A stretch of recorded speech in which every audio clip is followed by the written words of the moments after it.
வணக்கம் நண்பர்களே, நான் உங்கள் முருகானந்தம்.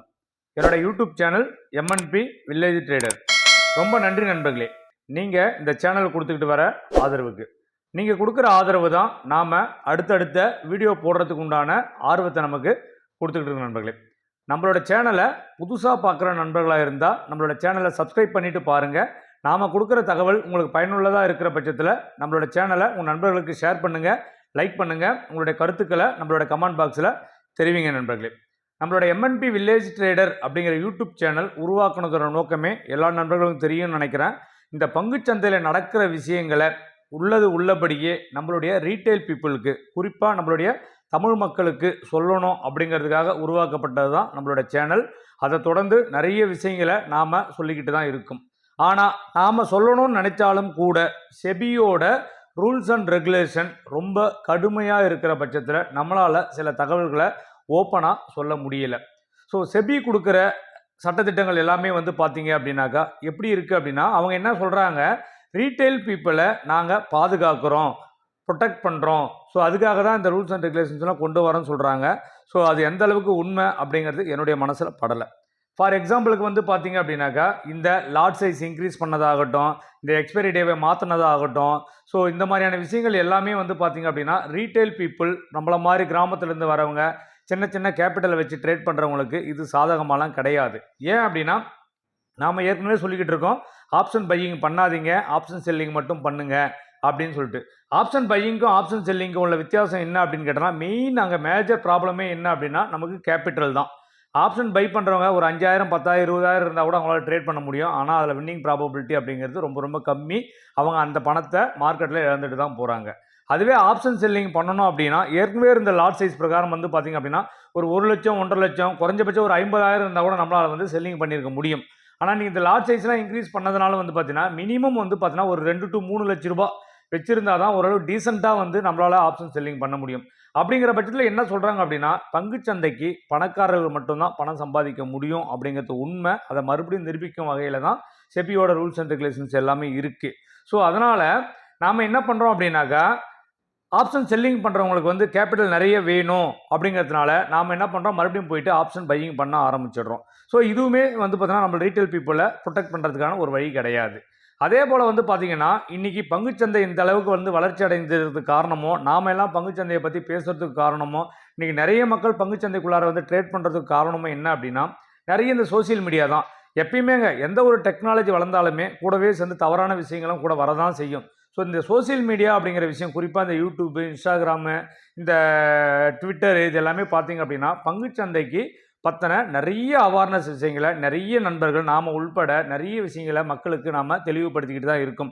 இதன் மூலயமா தான் பங்குச்சந்தையில் ரியலாகவே மணி ஏர்ன் பண்ண முடியும், ரியலாகவே லாஸ் பண்ணவும் முடியும் அப்படிங்கிற விஷயத்தை இந்த அளவுக்கு ஒரு ஏழை எளிய மக்களுக்கு, கிராமத்து மக்களுக்கு இந்த பங்குச்சந்தை அப்படிங்கிற விஷயம் ஒரு எட்டாக்கனியாக தான் இருந்தது. எப்போ அப்படின்னு கேட்டிங்கன்னா, இந்த இன்டர்நெட் ஃபெசிலிட்டிலாம், இந்த ஆண்ட்ராய்டு மொபைல்லாம் இப்போ எல்லார் கையிலும் வர்றதுக்கு முன்னாடி வரைக்கும் பார்த்தீங்க அப்படின்னா, அதாவது பங்குச்சந்தையா அது நமக்கானது கிடையாது, அது எல்லாம் பெரிய ஆளுங்க, குறிப்பாக இந்த நார்த் இண்டியன்ஸு, மார்வாடிஸு இவங்க பண்ணிக்கிட்டு இருக்காங்க, நமக்கெல்லாம் அதெல்லாம் என்னன்னே தெரியாது அப்படின்னு இருந்தது.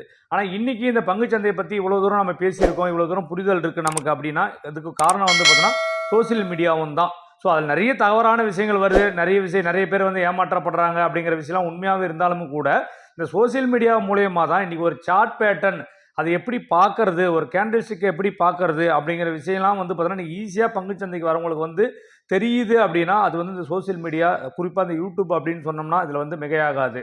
நான் ஒரு காலத்தில் 2007 இந்த பங்குச்சந்தைக்கு வந்த பட்சத்தில், ஸோ அன்றைக்கி இந்த அளவுக்குலாம் இன்டர்நெட் உலகம் கிடையாது. ஸோ ப்ரௌசிங் சென்டரில் போய் தான் நம்ம ட்ரேட் பண்ணணும். ஸோ ப்ரௌசிங் சென்டரில் 1 ஹவருக்கு 20 ரூபா அந்த மாதிரி இருந்த காலகட்டத்திலலாம் பார்த்திங்க அப்படின்னா, நம்மளோட ட்ரேடிங் டெர்மினலுமே கூட இந்த அளவுக்கு ஃப்ரீயாலாம் இருந்தது கிடையாது. இவ்வளோ பெரிய ஃபெசிலிட்டிலாம் இருந்தது கிடையாது அன்றைக்கி ஒரு சார்ட்டை எப்படி பார்க்கறது, ஒரு ட்ரேடிங் வியூவை எப்படி அக்சஸ் பண்ணுறது அப்படிங்கிற விஷயம் கூட எனக்கெல்லாம் பார்த்தீங்கன்னாக்கா, ஒரு 2007 நான் மார்க்கெட்டுக்குள்ளார வந்தேன். 2015, 2012 இந்த மாதிரி ரேஞ்சில் தான் நம்ம எல்லா விஷயங்களை பற்றியுமே தெரிஞ்சுக்கிட்டோம். அதுக்கு ரீசன் பார்த்தோன்னாக்கா, இந்த இன்டர்நெட்டில் வந்த ஒரு பெரிய டெக்னாலஜி, பெரிய அட்வான்டேஜ் எல்லாருக்கும் எட்டின ஒரு விஷயம் தான். அன்றைக்கி ஒரு காலத்தில் பார்த்தா அப்படியே ஆண்ட்ராய்டு மொபைலுமே 2010, 2012 வந்திருந்தாலும் கூட, அன்றைக்கி பார்த்தீங்கன்னா 1 GB ரீசார்ஜ் பண்ணிவிட்டு, ஏன்னா 1 மாதத்துக்கு வச்சுக்கணும் அப்படிங்கிற காலகட்டம் இருந்தது. சும்மா எதையாவது ஒன்று ஓப்பன் பண்ணி பார்த்தோன்னா 500 MB காணாமல் போயிடும். ஸோ அந்த 1 GB பார்த்து யூஸ் பண்ண காலத்தில் நம்மளால் இந்த அளவுக்கு யூடியூப் வீடியோஸுமே ஆகட்டும், இன்டர்நெட் ஃபெசிலிட்டியுமே நம்மளால் யூஸ் பண்ண முடியாமல் இருந்தது. ஆனால் இன்றைக்கி எல்லாமே ஓரளவுக்கு ஃப்ரீயாக ஆனதுக்கு அப்புறமேட்டுக்கு வந்து பார்த்தீங்கன்னா இன்றைக்கி எல்லா விஷயங்களையும் எல்லாரும் நம்மளை பார்க்க முடிஞ்சிட்ருக்கு. இதுக்கெல்லாம் காரணம் யூடியூப் தான் வந்து. ஆனால் இன்றைக்கி செபியோட ரூல்ஸ் வந்து பார்த்திங்க அப்படின்னா யூடியூப்பில் ஒரு எப்படி சொல்கிறதுனா ஒரு லைவ் சார்ட்டை காட்டக்கூடாது. ஸோ லேட்டஸ்ட்டான சார்ட்டை எதுவுமே நம்ம காட்டி வீடியோ போடக்கூடாது.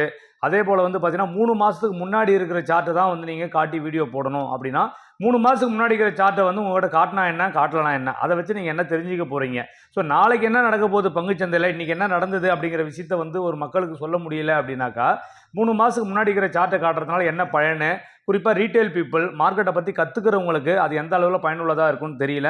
செபியோட ஒரு கடுமையான ஒரு ரூல் வந்து என்ன அப்படின்னாக்கா யூடியூப்பில் வந்து பார்த்தீங்கன்னாக்கா செபி ரெஜிஸ்டர்டு இல்லாத மக்கள் வந்து பார்த்தீங்கன்னாக்கா லைவ் சார்ட்டை காட்டக்கூடாது.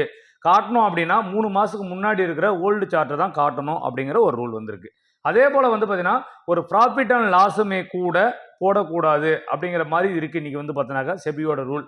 அப்படின்னா ஒரு மோட்டிவேட் பண்ணுற மாதிரி மக்களுக்கு வந்து பார்த்தீங்க அப்படின்னா ஸோ இந்த ஸ்ட்ராட்டஜியில் இவ்வளோ ப்ராஃபிட் இருக்குது, இவ்வளோ லாஸ் இருக்குது, நீங்கள் பண்ணிங்கன்னா இவ்வளோ பெரிய ரிஸ்க் இருக்குது அப்படிங்கிற விஷயத்த சொல்லக்கூடாது அப்படிங்கிற பட்சத்தில் ஸோ அது வந்து பார்த்தீங்கன்னா மக்களுக்கு நீங்கள் கொடுக்கக்கூடாது, காட்டக்கூடாது. உங்களுடைய போர்ட்ஃபோலியோவோ ஒரு ப்ராஃபிட் அண்ட் லாஸோ இந்த மாதிரியான விஷயங்களை வந்து மக்களுக்கு காட்டக்கூடாது. அவங்களுக்கு ஆசையை தூண்டுற மாதிரி எதையுமே பண்ணக்கூடாது அப்படிங்கிற மாதிரி செபியோட கடுமையான ரூல் இருக்குது. இந்த 2 விஷயத்துலேருந்து நான் மாறுபடுறேன். என்ன அப்படின்னாக்கா ஒரு லைவ் சார்ட்டை காட்டி மக்களுக்கு இப்படி இப்போ இதுதான் சப்போர்ட்டு, இதுதான் ரெசிஸ்டன்ஸு, மார்க்கெட் இங்கேருந்து இவ்வளோ தூரம் போகிறதுக்கான வாய்ப்பு இருக்குது, இங்கேருந்து இவ்வளோ தூரம் கீழே வரதுக்கான வாய்ப்பு இருக்குது அப்படின்னு சொல்லும் பொழுது அவங்க அந்த வீடியோவை திரும்ப திரும்ப பார்க்கும் பொழுது மார்க்கெட்டில் என்ன நடக்குது அப்படிங்கிற விஷயத்தை அவங்களால புரிஞ்சிக்க முடியும். 3 மாதத்துக்கு முன்னாடி நடந்த விஷயத்தை பற்றி பேசும்போது அது எத்தனை பேரால் அதை புரிஞ்சிக்க முடியும் அப்படிங்கிற விஷயம் எனக்கு தெரியல. ஸோ இது வந்து பார்த்தீங்கன்னா குறிப்பாக வந்து பார்த்தீங்கன்னா இந்த பிகினர்ஸுங்களுக்கு மார்க்கெட்டை பற்றி இப்போ தான் கற்றுக்கிட்டே வந்துட்டு இருக்கவங்களுக்குலாம் இது வந்து பார்த்தீங்கன்னா ஒரு நெகட்டிவான விஷயம் தான். ஸோ அதனால் வந்து பார்த்தீங்க அப்படின்னாக்கா மக்களுக்கு வந்து ரீட்டைல் பீப்புளுக்கு வந்து இது ஒரு சாதகமான விஷயம் கிடையாது. அதே போல் வந்து பார்த்தீங்க அப்படின்னா இந்த ப்ராஃபிட் அண்ட் லாஸ் அப்படிங்கிற ஒரு விஷயம் வந்து பார்த்தீங்க அப்படின்னா முழுக்க முழுக்க வந்து இது யாருக்கும் ஆசையை தூண்டுற விஷயங்கள் கிடையாது. அவங்களுக்கு ஒரு கான்ஃபிடென்ட்டை கொடுக்கக்கூடிய விஷயங்கள். கான்ஃபிடென்ட் இருந்தால் மட்டும்தான் அவங்களால பங்குச்சந்தையில் ட்ரேட் பண்ண முடியும். ஸோ அதுலேயுமே பார்த்தீங்கன்னா எல்லாருமே வந்து ஒரு ஜெனுவனாக இருக்கிற எல்லாருமே வந்து பார்த்திங்க அப்படின்னா கிளியராகவே சொல்லியிருப்பாங்க. இது வந்து எஜுகேஷன் பர்பஸ்க்காக தான் அப்படிங்கிற மாதிரியும் விஷயங்களை சொல்லியிருப்பாங்க. அதே போல் விருப்பப்பட்டவங்க இன்றைக்கி யாருமே வந்து படிக்காதவங்க யாருமே இன்றைக்கி பங்குச்சந்தைக்கு வரப்போகிறது கிடையாது. எந்த ஒரு விஷயங்களையும் கண்மூடித்தனமாக யாருமே பண்ண போகிறது கிடையாது. ஸோ அப்படி இருக்கும் பட்சத்தில் ஸோ அவங்களுக்கு ஒரு புரிதல் இருக்கும் பொழுது யாரை வந்து நம்பணும், யாரை நம்பக்கூடாது அப்படிங்கிற விஷயங்கள் எல்லாத்தையுமே புரிஞ்சுக்கிட்டு எந்த ஸ்ட்ராட்டஜி ஒர்க் ஆகுது, ஒர்க் ஆகலை அப்படிங்கிற விஷயத்தெல்லாம் புரிஞ்சுக்கிட்டு தான் அவங்களுமே வந்து ஃபாலோ பண்ண ஆரம்பிக்கிறாங்க. ஸோ அதனால் வந்து பார்த்திங்கன்னா நாமுமே கூட பார்த்தோன்னா இந்த ப்ராஃபிட் அண்ட் லாஸ் எல்லாமே ரெகுலராக வந்து நம்ம போட்டுக்கிட்டு தான் இருந்தோம். ப்ளஸ் நம்மளுடைய டெலகிராம் சேனல் ஆகட்டும், வாட்ஸ்அப் குரூப் ஆகட்டும், நம்மளுடைய யூடியூப்லேயுமே கூட நம்ம ஷார்ட்ஸ் எல்லாமே போட்டுக்கிட்டு இருந்தோம். ஸோ செபியோட கடுமையான ரூல் இருக்கும்போது நம்ம எதுக்கு தேவையில்லாமல் ரிஸ்க் எடுக்கணும் அப்படிங்கிறதுக்காக வந்து நம்ம அதை எதையுமே வந்து பார்த்தோன்னா லாஸ்ட் ஒரு 1 வீக்காகவே நம்ம எதையுமே ஷேர் பண்ணலை. நம்ம ஷேர் பண்ணாததுக்கு காரணம் நிறைய நண்பர்கள் மெசேஜ் அனுப்பிட்டு இருக்காங்க. சார் நம்மளோட பேங்க் நிஃப்டியோட நான் எக்ஸ்பைரி ஸ்ட்ராட்டஜியில் இன்றைக்கி எவ்வளோ சார் ப்ராஃபிட்டு, இன்றைக்கி எவ்வளோ சார் லாஸு, என்ன சார் ஆச்சு இன்றைக்கி P&L அப்படின்ட்டு இருக்காங்க. இது எல்லாத்தையுமே வந்து அவங்களுக்கு அந்த இடத்துல சொல்லக்கூடிய ஒரு வாய்ப்பு கிடையாது. அதனால தான் இந்த வீடியோ மூலிமா சொல்கிறேன். இந்த P&Lலாம் ஷேர் பண்ணாததுக்கு ரீசன் வந்து செபியோட கடுமையான ரெகுலேஷன்ஸ் இருக்கிறதுனால தான் நாம் ப்ராஃபிட் அண்ட் லாஸோட ஷார்ட்ஸும் போடலை. ஸோ நம்மளுடைய ப்ராஃபிட் அண்ட் லாஸுமே நாம் வந்து காட்டலை. யாரெல்லாம் என் மேலே நம்பிக்கை இருக்குது, நாம் வந்து நம்மளை வந்து ஒரு மென்டாராக எடுத்துக்கணும் அப்படின்னு நினைக்கிற நண்பர்கள் நம்மளோட பேங்க் நிஃப்டியோட நான் எக்ஸ்பைரி டே ஸ்ட்ராட்டஜி ஆகட்டும், நம்மளுடைய ஆப்ஷன் செல்லிங் ஸ்ட்ராட்டஜி கோர்சஸ் ஆகட்டும், நல்ல சூப்பர் டூப்பர் ரிட்டர்ன்ஸை நம்ம கொடுத்துட்ருக்கு. அந்த ரிட்டர்ன்ஸ் எப்படி இருக்கும் அப்படின்னு வந்து பார்த்தீங்க அப்படின்னாக்கா மினிமம் வந்து பார்த்தீங்கன்னா மந்த்லி 5 to 10% அந்த அளவுக்கு ரிட்டர்ன்ஸ் எடுக்க முடியும். இந்த கேபிட்டல்லாம் வந்து பார்த்தீங்கன்னா மினிமம் 3 to 4 lakhs வச்சுருந்தால் மட்டும்தான் உங்களோட இந்த ஸ்ட்ராட்டஜி எல்லாமே பில்ட் பண்ண முடியும்.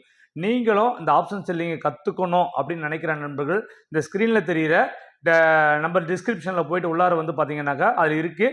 நம்மளுடைய MNP வில்லேஜ் ட்ரேடர் அப்படிங்கிற மொபைல் ஆப்பை ப்ளே ஸ்டோரில் டவுன்லோட் பண்ணி அதில் இந்த கோர்சஸ் பற்றின டீட்டெயில்ஸ் நம்ம என்ன டாபிக் கவர் பண்ணுறோம் அப்படிங்கிற விஷயங்கள் எல்லாமே வந்து பார்த்திங்க அப்படின்னாக்கா அந்த மொபைல் ஆப்லேயே இருக்குது. நாம் இனி வரும் காலங்களில் நம்மளோட ப்ராஃபிட் அண்ட் லாஸோட ஸ்க்ரீன்ஷாட்டை எங்கேயுமே எந்த ஒரு சோசியல் மீடியாவிலையும் ஷேர் பண்ண போகிறது கிடையாது.